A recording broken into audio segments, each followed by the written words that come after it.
తల జాగ్రత్త అందరు ఎవరి తల వాళ్ళు పైన మరి ఎవరి తల పెట్టారో చెప్పలేదంట. తల జాగ్రత్త. ఆర్తి ముక్కోండి, ఆర్తి ముక్కోండి.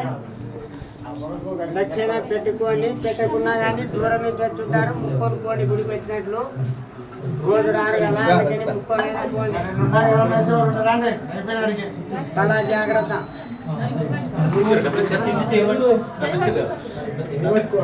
అమ్మ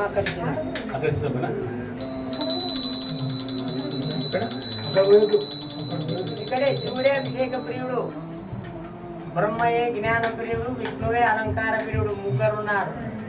మూడు తత్వాలు: బ్రహ్మతత్వం, విష్ణుతత్వం, శివతత్వం.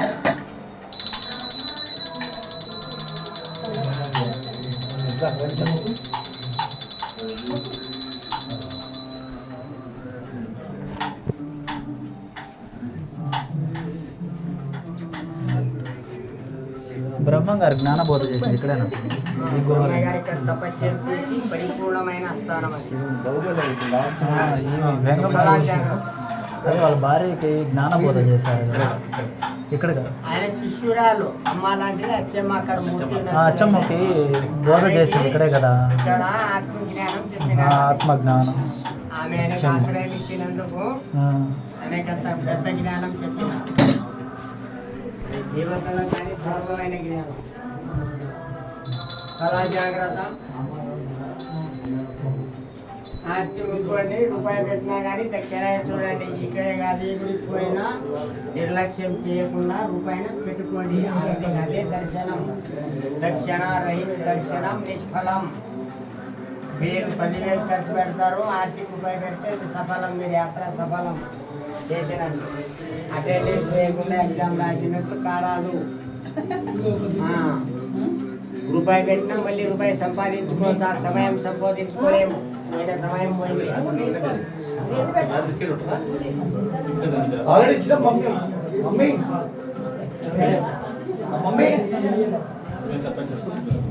అంత తపస్సునే. అంత తపస్సు. కాయ వాచ మనస ఏ పని చేస్తున్నా సహజ యోగం అంటారు దాన్ని. దీనికి ఏమంటారు? సహజ యోగం. ఉన్నట్లా ఉండడం.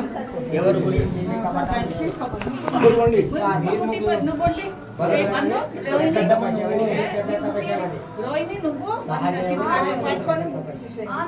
చేసేది ఏమీ కంటిన్యూ ఉన్నాడు. ఇప్పుడు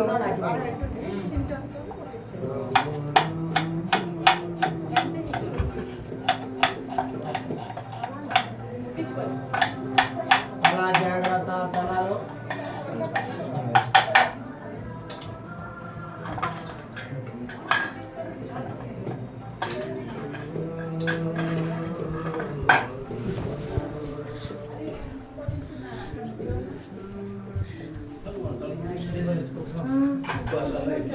మనం 5 నిమిషాలు ఉంటేనే సూర్యాస్తమే వాళ్ళు ఎట్లుంటుందో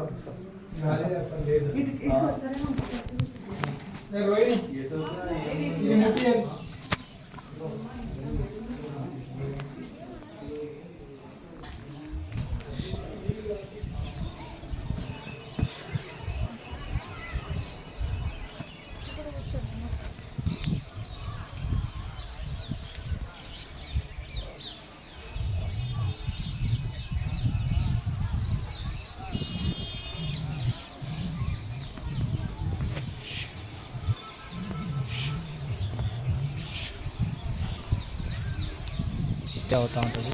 దీన్ని ఒక చాలు.